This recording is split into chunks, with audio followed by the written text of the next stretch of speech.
ayun na nga mga ka-diary, welcome back sa part 2 ng ating Food Trip Probinsya Edition mga ka-diary. Pumunta ako ng dagat para makapag-isip-isip ako mga ka-diary, at so far mga ka-diary sobrang dami ko na-realize sa pagpunta ko sa dagat mga ka-diary, pero sa mga susunod na video ko na ito ibabahagi sa inyo mga ka-diary. Kasi for now mga ka-diary, ikwento ko muna sa inyo kung sino ang nagyaya sa akin na pumunta sa dagat mga ka-diary. Actually, sinabihan lang din ako ng mga taga rito na if gusto ko na pumunta sa dagat para daw may magandang karanasan naman daw ako sa kanilang lugar. Pumayag naman kaagad ako mga ka-diary, at habang pumupunta nga kami doon mga ka-diary, dami nang tumatakbo sa utak ko kung ano ba ang itsura ng sinasabi nila na lugar, kung totoo ba na sobrang ganda ba talaga ng naturang lugar na iyon o hindi. Nung dumating na nga kami sa naturang lugar na iyon mga ka-diary, totoo nga sabi nila sobrang ganda nga ng naturang lugar na pinuntahan namin mga ka-diary, at sabi nila ang naturang lugar na iyon ay pasyalan daw talaga ng mga tao talaga ang napuntahan namin doon, libre lang walang entrance. Pero kung gusto ko raw na mas magandang lugar pa, meron din naman daw mga ka-diary, kaso lang may entrance fee nga lang daw.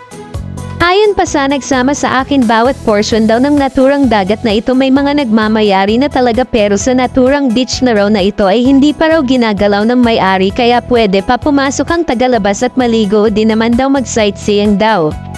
Kaya ang ginawa ko, kung nakikita ninyo mga ka-diary, is kumuha lang ako ng video ng dagat at nag-photoshoot lang ako. Pagkatapos niyaya nila ako kung gusto ko raw kumain ng tinatawag nila na sisi o sa Tagalog talaba, at pumayag naman ako sa inaalok nila na iyon, kaya lumabas na kami sa naturang beach. Hindi rin kami masyadong nagtagal sa beach kasi una sa lahat mga ka-diary, panatag ang dagat, low tide pa, kaya hindi rin masyadong makakapag-enjoy kung ganyan. Kaya nga naisipan ko na kumain na lang kasama nila.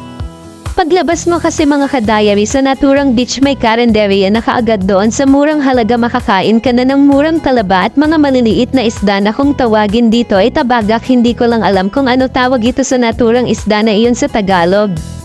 Ang tanaba dito ay nagkakahalaga lang ng 60 pesos, 120 pesos at 150 pesos, pero sa isda nila Daiko na tinanong mga ka-diary, kasi ang in-order ko lang talaga is talaba.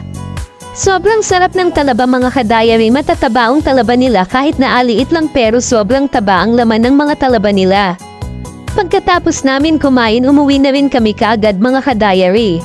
So ayun nga mga ka-diary, dito na nagtatapos ang part 2 nanograms ating food trip video natin. So abangan ninyo ang part 3 nanograms ating food trip probinsya edition.